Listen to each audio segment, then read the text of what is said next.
cette association, elle est née dans les années 2000 et donc elle a pour but de préserver la qualité de vie, ce qui n'est pas le cas actuellement. Et on est situé à 15 km à peu près, on est au milieu, à 15 km de Savenay, à 15 km de Nozay. Et on est à 35 minutes de Nantes. Au départ, on a mobilisé les riverains de la Nationale 171 qui passe ici. Ensuite, on a mobilisé d'autres personnes qui sont moins touchées mais qui sont conscientes du problème et solidaires. Qu'est-ce que c'est exactement pour vous ces nuisances ? Alors c'est surtout le trafic de camions. Depuis le développement du bassin nazérien, ça ne cesse d'augmenter. Aujourd'hui, il faut compter 2500 poids lourds par jour qui passent devant chez nous, là. Et c'est devenu insupportable. Alors, la difficulté aussi, c'est de sortir de chez soi et d'être en sécurité. Alors ce que l'on regrette, c'est que nos sociétés précédentes n'ont pas anticipé cette évolution. Ce que je pense quand même que gouverner, c'est prévoir. Parce qu'ici, la nationale, le trafic fait que les gens ils n'ont pas qu'à penser aux gens de Blain, aux Blinois. Ils pensent à leur travail et puis il faut que ça file. C'est une grosse question de sécurité. C'est surtout ça le problème. Parce qu'ils ont peur que tôt ou tard il y ait un drame. Nous sommes toujours sur la RN 171. Voilà. Et là, on arrive dans la rue de la Croix-Rouge, qui est la plus difficile pour les riverains, quoi. Parce que là, la rue est encaissée. Et les gens sont exaspérés, hein. Je pense que vous allez en rencontrer certainement. Et comme vous pouvez voir, je vis ça tous les matins, tous les soirs, pour rentrer de chez moi, pour sortir de chez moi, pour emmener mes enfants au collège à 8h le matin. Une circulation infernale entre les camions, les voitures. Je suis obligée d'avoir les deux voies pour sortir parce que c'est pas très large. Et des fois, je mets plus de 5 bonnes minutes à sortir de chez moi. C'est très difficile. C'est également vraiment dangereux parce que des fois, il faut partir juste au moment. Elle a été refaite il y a 2-3 ans, la petite maison blanche. Et aujourd'hui, elle est grise comme si rien n'avait été fait. Voilà. Je trouve, en termes d'image, pour tous les gens qui ne connaissent pas Blain, ils arrivent à l'entrée de la ville. Et on voit des maisons qui sont noires, qui sont sales pas parce que les gens ne les entretiennent pas, mais qui sont sales du fait de la pollution. Quand vous êtes aussi en vélo, pareil, vous avez des endroits où c'est très compliqué de traverser.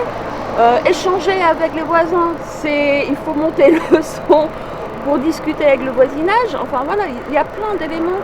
J'ai voulu traverser un tout petit passage piétonnier. Et j'ai une voiture qui m'a, dans le flot de la circulation, qui m'a renversée. Et j'ai été pendant 2 mois à l'hôpital. Je n'ai plus du tout la même vie qu'avant. Je ne peux plus me promener, je ne peux plus jardiner, je ne peux plus faire mes courses. Alors, qu'est-ce que ça représente pour vous le contournement de Blain ? Le contournement de Blain, ce n'est pas un sujet récent. C'est un sujet qui date de plusieurs municipalités et qui est pour notre municipal à nous quelque chose d'important. Pour plusieurs raisons. D'une part, pour, favoriser le désenclavement de la ville de Blain et son développement économique.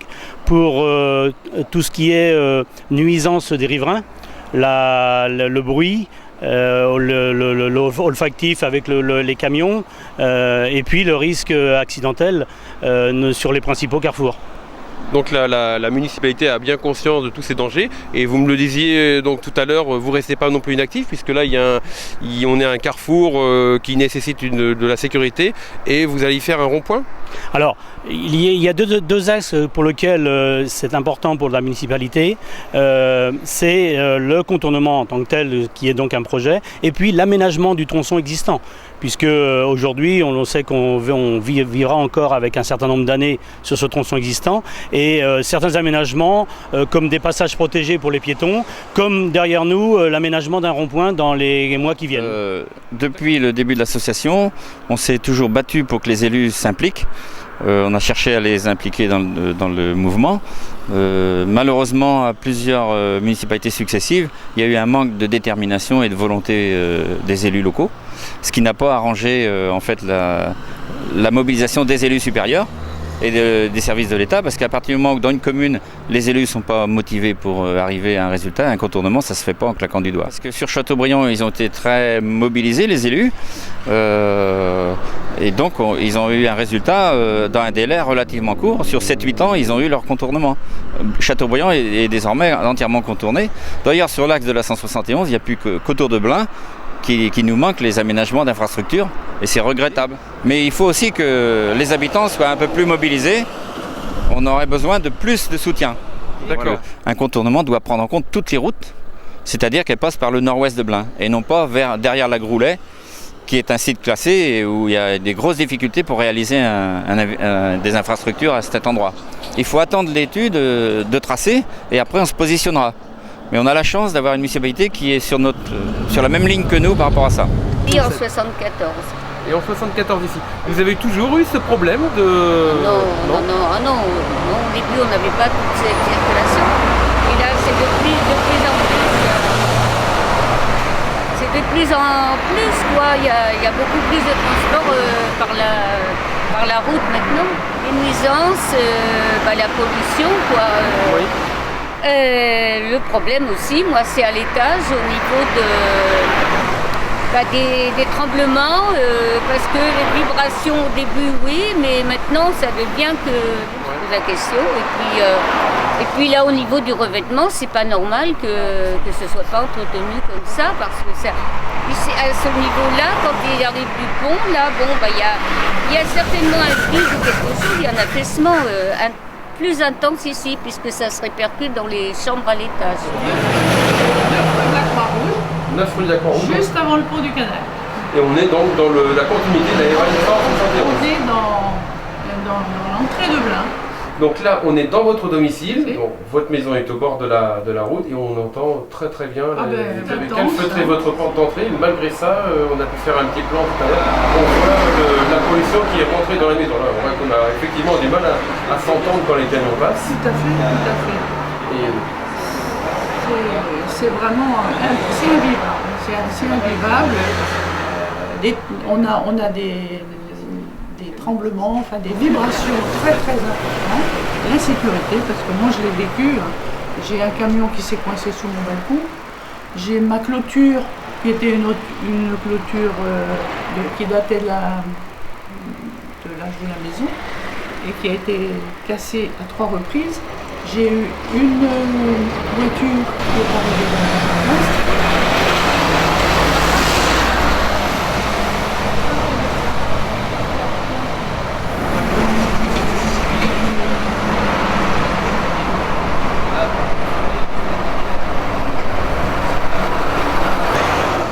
Non, je ne suis pas gêné par la circulation sur la RN 171.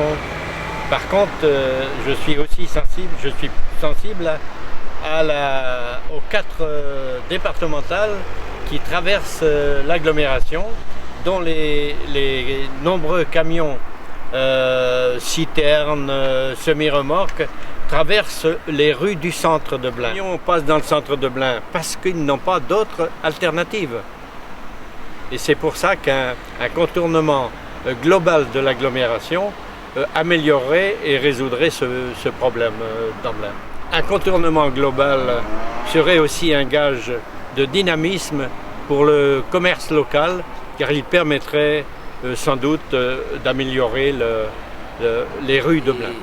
J'ai le privilège d'habiter un quartier bien calme, à l'abri des nuisances, et je veux apporter mon soutien à un projet que je qualifie de très positif, et aussi ma solidarité à tous ceux qui subissent les nuisances qui sont intolérables dans ce flot de circulation de milliers de voitures et camions chaque jour. Et je considère qu'un projet comme ça apporte une contribution importante au développement de Blain, le développement sous toutes ses formes, le développement économique, le développement démographique, le développement culturel. C'est-à-dire que les piétons, en particulier pour les cyclistes, et en particulier pour les cyclistes qui ont une famille avec des enfants, c'est impossible. Il vaut mieux, de Paris, il vaut mieux jouer à la roulette russe que d'essayer de traverser le pont des enfants. Et les gens me voient, il y a un passage clouté matérialisé et personne ne s'arrête. Donc moi tout seul ça va, j'arriverai à me faufiler entre les voitures. Les cyclistes avec des enfants, c'est impossible. Je pousse. quand il y en arrive un comme ça et un autre dans l'autre sens, bah, quelquefois ils sont trop larges et ils montent sur le trottoir. Oui, il y a déjà eu un accident. Oui. Enfin, pas mortel, mais on va pas attendre le suivant. Alors le point noir bruit, c'est une définition qui correspond à un secteur où les décibels sont pas respectés, la réglementation européenne n'est pas respectée. Il y a une directive de 2002 qui impose aux États de résoudre la difficulté le long des nationales où il ne doit pas être dépassé de 70 décibels. Et ici à Blain, on a 2 rues qui sont classées point noir bruit depuis le début de l'année. Ça veut dire que l'État est contraint de prendre des mesures pour résoudre la difficulté chez les riverains. Il y a eu des pics à 98, une centaine de décibels.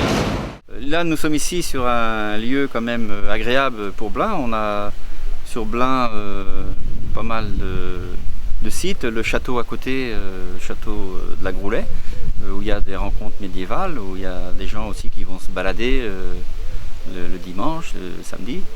Il y a une activité assez importante ici au port toute la saison estivale. De l'autre côté, on a la forêt du Gavre, 4500 hectares. Le long du canal, on a aussi le prolongement de la Loire à vélo. Bah écoutez, oui, je pense que ça serait quelque chose de tout à fait intéressant pour la commune, parce qu'on voit bien qu'il y a des engorgements de circulation, que ça rend la fluidité du trafic difficile, et nous sommes à peu près persuadés qu'à partir du moment où un contournement serait bien géré, ça pourra être dynamique pour la ville. Ça reste une problématique chez vous ? Alors, je pense que ça reste surtout une inquiétude. On discute souvent entre commerçants, artisans à ce sujet. Il y a effectivement une inquiétude, en tout cas un souhait de faire en sorte qu'à partir du moment où il y aura ce contournement, il soit bien sûr étudié avec précision, étudié avec précision le fléchage, l'aménagement du centre, tout ce qui permettra d'être certain d'éviter une perte de chiffre. Et je crois qu'à Valette, ça a fonctionné effectivement grâce aussi aux aménagements que ça a permis de faire. J'en reviens bien à ce que je disais tout à l'heure, c'est-à-dire qu'à partir du moment où il y a un contournement, on peut se mettre à penser la circulation en ville, le centre-ville, les zones commerciales de manière beaucoup plus pertinente. Ici, on est sur le rond-point de l'Écluse à Blain, donc. Et c'est l'endroit stratégique du croisement de la RN 171, la route nationale, et de la route départementale 164, donc Redon-Ancenis. C'est ce que vous nous disiez tout à l'heure, donc deux axes importants où beaucoup de véhicules circulent. Combien sur chaque axe ? Donc là, sur la nationale, on a 13 000 véhicules tous les jours. Et sur l'autre route transversale, on a 7 700 véhicules. Et donc au total, ça représente à peu près 2500 camions. 2500 camions chaque jour, tous les jours. Voilà. Des chiffres mesurés par les services officiels de l'État. Et ils ont fait une projection par le bureau du CIREMA qui indique à 10 ans 31 000 véhicules dans Blain chaque jour. L'association Blain Contournement, c'est une association blinoise qui milite pour le contournement de Blain et l'aménagement des infrastructures. Elle milite pour l'aménagement de la RN 171 sur tout son tracé. Donc l'association RN 171, elle regroupe des élus de toutes les communes traversées depuis Laval jusqu'à Saint-Nazaire. Nous, on a une philosophie constructive, donc on fait des propositions. On n'est pas dans une contestation permanente, on veut un contournement et puis on va partout où il y a des décisions de prise pour pouvoir faire entendre notre voix. Où en sont aujourd'hui les projets d'aménagement routier ? Donc la nationale 171, aujourd'hui, elle est presque terminée au niveau de son aménagement. Il ne reste plus que 8 à 10 km et c'est autour de Blain, dont le contournement de Blain. Qu'est-ce que ça changerait dans ma vie ? Une sérénité, je pense, une tranquillité pour beaucoup de choses. Qu'est-ce que ça apportera ? Ça devrait être quand même plus calme. Ouais. Disons, c'est normal qu'il y ait de la circulation, mais à ce point-là, non, là, c'est pas normal. C'est très bien, quoi. On a tout pour bien, sauf qu'on a cette circulation qui nous pourrit la vie.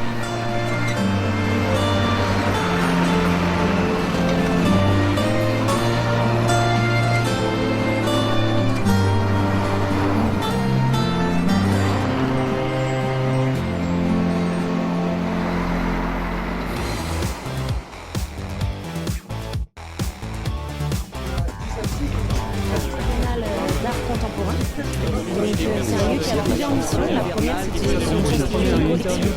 ici on a